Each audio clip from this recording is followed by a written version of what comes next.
And today, joining us, Marc Schulman, editor-in-chief for History Central and editor and columnist for Newsweek. Mattathias, Schwartz, senior correspondent and analytic features at Business Insider, and Christie, Hutcherson, CEO and founder of Women Fighting for America. Hello, all, and thank you so very much for joining us on this special US of A midterm summit. And our main topic, our red wave, or this purplish hue. The existential midterms are reaching the moment of truth. But before we dive into our conversation, let's jump now live to Virginia to FSN correspondent Jagruti Dave.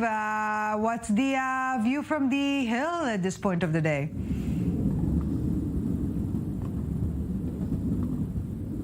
Hi there, I'm at a polling station in Arlington, Virginia, and here, as with many people across the whole of America, people are coming to mark their ballots on Election Day. More than 42 million people have already cast their ballots in early voting, and in general, this is something that Democrats tend to do more, voting by mail, voting early. Republicans tend to come out on the day itself, and that this year it will be no exception. There's expected to be a heavy Republican turnout at polling stations across the country like the one I'm at right now. Okay, so again, we're nearing the moment of truth, and it's interesting, this distinction between the voting patterns of Democrats and Republicans. Thank you so very much for this report live for us from Virginia. And back to you, dear panelists. As always, we begin with this quick fire round of 30 seconds each. Let's get to it. Is democracy on the ballot in U.S. midterms? Christie, please take the lead. Absolutely. This is going to be a referendum on the policies and the agenda of the Democratic Party. They are the party of the highest inflation in over 30 years. They are the party of open borders, where criminals and terrorists and drug cartels have complete operational control of the borders, human trafficking at an all-time high. You've got an attack on our gas and oil industries, diesel running out all throughout the United States. Defund the police, and crime is running rampant in our streets. Education, the list goes on and on. So I am very excited to see the red wave coming. Okay, we'll have to wait and see if it is indeed the case. Mattathias, Schwartz, your take. I think everything I just heard from my colleague was about policy and what the government should do about particular subjects. And I think when people talk about democracy on the ballot, it's pointing to something larger. It's does the losing party accept the fact that they've lost and then hand control of the reins of government over to the party that won the election? And on January 6th, we saw an organized attempt by the Republicans to do the opposite and to refuse to admit that they lost and to retain power by force. And we saw, congressmen and senators voting. So, I think the Democrats have a point when they say that democracy is on the ballot for this midterm. And we will dive in further into this in a split second. Marc Schulman, last but not least. I think it's on the ballot, but people don't realize it. I think what the reality is that there are so many people who are running who said they won't necessarily accept the results if they lose, won't admit they will accept the results. And people are saying that Trump actually won last time. So I think it really is on the ballot, but people don't understand it's on the ballot. And the key thing in a democracy, like was just said, is the peaceful transfer of power, the acceptance of elections. Everything else is secondary. You have to accept the result of elections. You don't question the results. You can question in the court, but once it's done, it's done. So let's start from this point exactly, and please feel free to interact from this point onwards. Christie, I would like to begin with you. The Republican candidate for governor in Wisconsin said that if his party is elected, if he's elected, they will never lose another election. Is he implying election denial, so to speak? Or are Trump and other Republicans preparing the ground for such a scenario? Well, there's so much overwhelming evidence that there was definitely something that happened in 22 that wasn't correct. So this election denying stuff, we have the proof. There's so many things out there that have. Come on, proof. Show one piece of proof. Look at Maricopa County today. 20% of the machines right now are having major issues. But democracy is on the ballot. You're absolutely right. Freedom and liberty and not nefarious activities that are taking place. And this is an election about President Trump, by the way. This is an election about freedom and liberty and about inflation and policies and agenda. And that at the end of the day is what's going to hold water, not this other nonsense that they want you to look over here. Voters are coming out in droves, historic numbers right now to vote because they're tired of the policies of the left. Marc Schulman, is democracy at risk or is it just Democrats? No, it's not just Democrats. Democracy, the whole concept of an election, the whole concept of democracy is you accept the results of an election, whoever it might be. Now, it's true. Democrats have not really questioned elections in the same way the Republicans have. There's never been a president who said he won when he lost. So, no, Hillary Clinton conceded the night of the election. I mean, Trump has never conceded. Let's be realistic here. You can't compare the two. The fact that she says she should have won, well, she won the popular vote. That's something else. She can say she won the popular vote. The fact of the matter is she conceded. Trump has never conceded. And all this nonsense about proof, we've been waiting all these years for proof. This is all nonsensical. These are talking points. The judges haven't taken up the cases yet, so you know that that's true. And as far as that, I mean, I can go on and on of every congresswoman and senator who said he's an illegitimate president. Let's go on and on. But let's move past 2020. Let's look at right now what's going on in our nation. Democracy is on the ballot. Liberty and freedom is on the ballot. And that's why you're going to see an unprecedented red wave. Mattathias, we're talking Trump, but perhaps the more fundamental question should be, is there any running away from an unpopular president, as in Joe Biden? Any running away from Democrats, you mean, or for Democrats? Or I want to understand your question. No, you know, usually midterms are a referendum, so to speak, on the reigning president. Is Biden helping Democrats, or is it simply a burden at this point in time? Yeah, I think it's an interesting question. There's sort of the one question, is democracy on the ballot? And then there's another question, if you raise the stakes and turn the facts, which I think is accurate, that democracy is on the ballot, into a partisan point to like sell your particular party. You know, is that a just thing to do? Is it effective? It's certainly something that we've seen Biden do. You know, we've seen him give some very, I wouldn't want to call them alarmist because I think the underlying facts to be alarmed are there. But there, you know, some very aggressive speeches about, you know, where the one party is willing to work within the bounds of democracy, and the other party, and you can hear this listening to my fellow panelists, just isn't. They're willing to work in glib election denialism into regular talking points about legitimate policy questions like abortion, crime, gun control, foreign policy, and so on. And then they'll just throw in the fact that that the last election, the president still contested, which it isn't, not before any court in the country. And I mean, the matter's settled. But as long as we keep talking about it, you know, in this context, it's you know, it's very disturbing and dangerous. I think one thing we will see in the result is whether talking about democracy being on the ballot works politically, and because that's not something that anyone's really tried before. It's certainly something that Biden is doing, and I think tonight will be a referendum on how effective that is. Does candidates' quality even matter? Is it even relevant if Biden is helping or not Democrats? Is how much of a boon or a drag Trump is for his respective or the Republican respective candidates? Again, does it even matter? Look, midterm elections tend to be a vote about the current president. This election has been turned a little bit on its side because of the Dobbs decision relating to abortion on one hand, and this question of Trump sitting in the wings on the other hand. So we do not know what the results would be. If this was just an election about the president, he would, the Democrats would clearly lose, and it'll be a huge red wave. If it's not a tremendous red wave, it's going to be because these other issues have become important to people, and we'll find that out probably tomorrow. One of the biggest questions here is we know for a fact that in certain states the results are going to come in late because, like the reporter said, the Democrats tended to vote by mail, and in some states you can't begin counting the mail-in votes until after the election closes. So what's going to happen if tomorrow the same thing happened as in the presidential election, that Pennsylvania starts out being red, and by the time all of the ballots are counted, it ends up being a blue victory? Are the Republicans going to accept it, or are they going to say, no, something nefarious took place here? And the same thing in a couple of other states. And this is something that's very worrying, and that's really the question. Will everybody accept the results, whether they like it or not? And that a lot of Republican candidates have sort of hinted that if they don't win, it's obviously because something was wrong. The same way Trump talked about that months and months before the election. If I don't win, obviously something nefarious is taking place.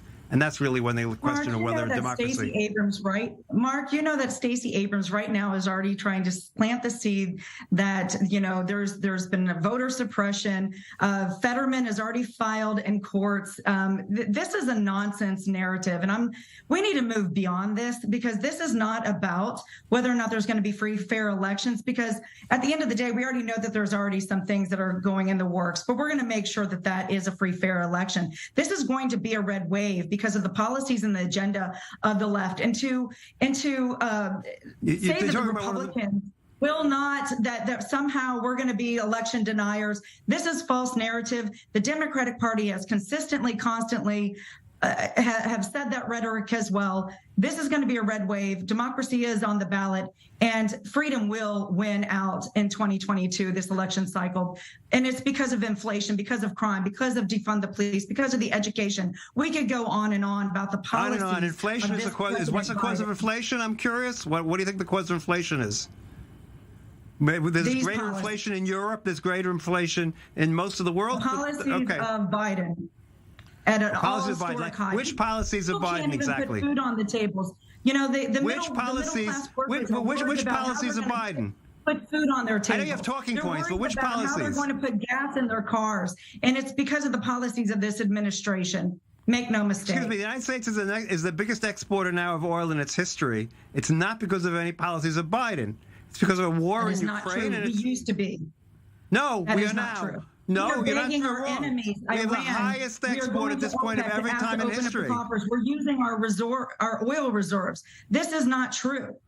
Oh, and I'm sorry, the facts, you're wrong about the facts, like usual, in terms of you have a talking point, but it doesn't align with the facts. But is it all? The fact of the matter is the United States is the largest exporter of energy in its history in its past couple of months. So that's the reality. The price of gas is high and oil is high because of worldwide conditions that have absolutely nothing to do with the Biden administration. No, it's because this administration I accept the fact. The fact of the matter is that, yes, presidents pay for it. The leases. This is not true, and you know it. Excuse me, leases have an effect on what's going to happen 5 years from now, not what happens today. So it has no effect whatsoever on the cost of oil at the moment. Cost of oil is external factors. Orders. Get rid of the Keystone Pipeline. Go after the coal industry. Go after the gas industry. There's diesel running out. The Keystone Pipeline was being used for export. It was to export from Canada to the Gulf States. Heating their homes, borders, crime, defund the police. That's what's going to be on the ballot this year. Okay, it's a lot of nice talking points, but you have no particular policy suggestions. But in terms of sentiments, public sentiments, Mattathias, is it all about the economy? Is economy going to determine the American vote? I mean, absolutely. From the women's perspective, absolutely. Look, generally it does. I mean, President Clinton was right. It's the economy, stupid, and it's usually true. The question is, will the Dobbs decision have some sort of effect, and will the Trump effect have some sort of effect? We do not know. We will find out tomorrow. You're too polite in the 20 seconds we have left. Let's see. I don't think the economy. I think the U.S. economy is going sideways. The price of gas isn't what it was in April or May. It's still pretty high.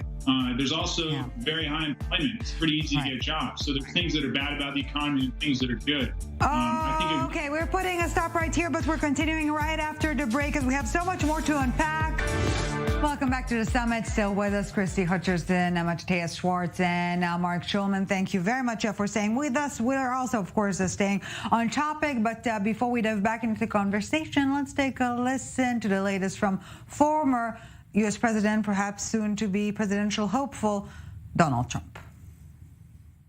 And now, in order to make our country successful and safe and glorious, I will very, very, very probably do it again, okay? Very, very, very probably. Very, very, very probably. So let's get to it. Are midterms merely a preview to Trump's 2024 presidential bid? Let's begin with another quick-fire round of 30 seconds and keep on from there. Mattathias, please take the lead. Well, yes, it does seem that Donald Trump is going to run for president again. It doesn't seem like the potential legal problems that he may be facing with Mar-a-Lago and then also potentially January 6th. Even if the Department of Justice chose to indict him for the prior, they almost certainly won't for the latter. That is not going to get in the way of him running for president. He's given every indication that he wants to, and it may actually be his best bid to avoid consequences for allegedly taking classified information with him to Florida. So again, in my view, it's very likely that he will. Marc Schulman. It's quite clear that he's going to do it. I mean, to be a politician, you have to be a narcissist. He's the super narcissist. There's not a question about that. And he wants to be the center of attention. He's not going to give it up.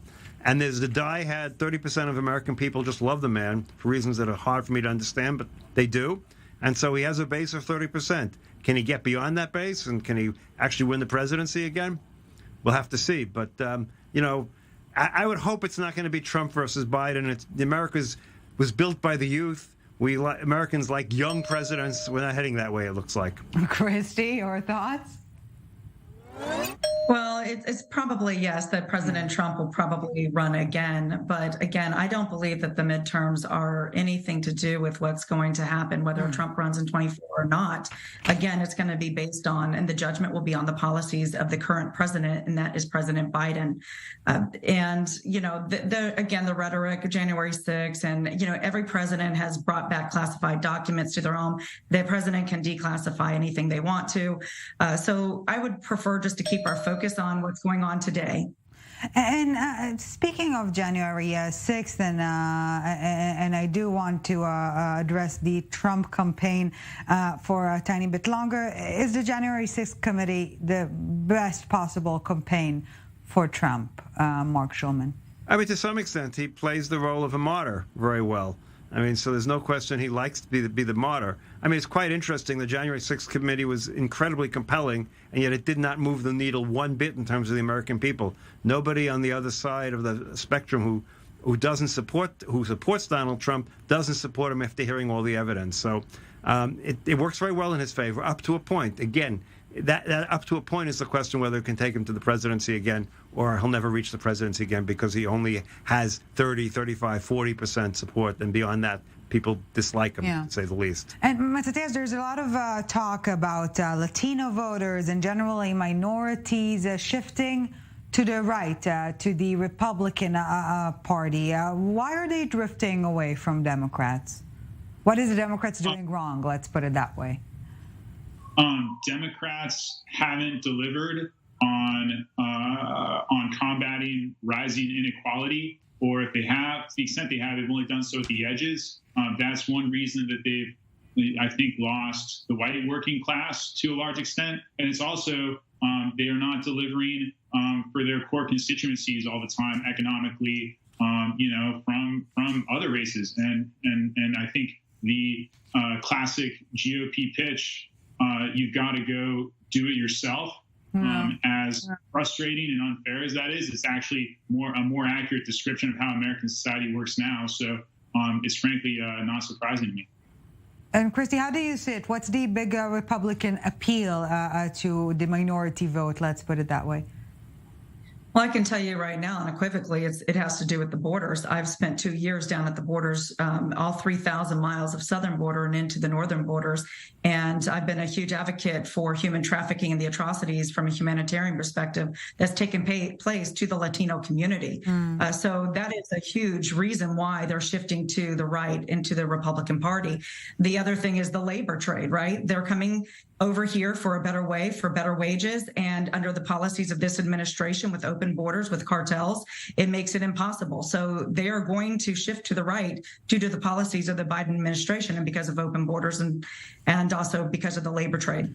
But Christie, allow me to ask you this, and let's call it the Marjorie Taylor Greene effect. Is no one or nothing too radical for the Republican Party at this point in time? Can the Republican Party, embrace just any conspiracy theory or rhetoric at the moment? Well, a conspiracy theory is just a theory, just like if a detective, right? A detective, there's always a conspiracy theory. You have to prove whether that theory is fact or fiction, true or false. So I hate the word conspiracy theory. It's a great word to throw around, but most of the stuff that has been put out there that we were deemed conspiracy theory has been proven true. So okay, now stop. Nothing has been proven true. That is the most ridiculous thing I've ever heard. I don't get into the rhetoric. What I get into is what are the, we can go down this rabbit hole, right? But in reality, the bottom line is today's election day. The voters are going to go to the polls and they are going to make their decision. Their decision is going to be based on what the economy is, what the policies are, and how it's affecting their pocketbook and their personal lives. I think you're ignoring one, and everyone's ignoring one important point. Marjorie Greene Taylor made the comment yesterday, the day before, that if the Republicans gain control of Congress, no more support is going to go to Ukraine. Right. This is a major, major issue. The biggest success of the Biden administration, quite honestly, has been uniting the world against the Russian invasion. We shouldn't be in foreign wars. What? We shouldn't be consistently in foreign wars. We're not in foreign wars. We're supporting the war against an aggressor that's almost as large an aggressor as Hitler was during World War II. Not quite. He doesn't hate the Jews, but beyond that, he commits atrocities. He attacked without any particular reason, and he's an aggressor, upsetting the whole world order that has been built since World War II. It is the most dangerous moment in world history, and the United States is standing for the right side on this part. And part of the Republican Party today is backing away from that, backing away from its traditional positions. Ronald Reagan and all the warriors of the Cold War who won the Cold War are no doubt turning in their graves listening to some of these people speak, and I don't hear most of the mainstream Republican Party denouncing them, and that is really a problem. I think Marjorie Taylor Greene is going to realize pretty quickly that the more the Republicans talk about Ukraine and the more they try to stake out a position that's different from the administration's one, the more they're going to lose. Because the Biden administration's record on Ukraine, in contrast to some of its other policies, has actually been a great success. And the truly ambitious Republicans, the ones who actually know how foreign policy works, like Mike Pompeo, Nikki Haley, some of them floated some trial balloons early on trying to stake out a more anti-Ukraine, neutral to Ukraine, isolationist view. They backed away from that. You don't hear it coming from them.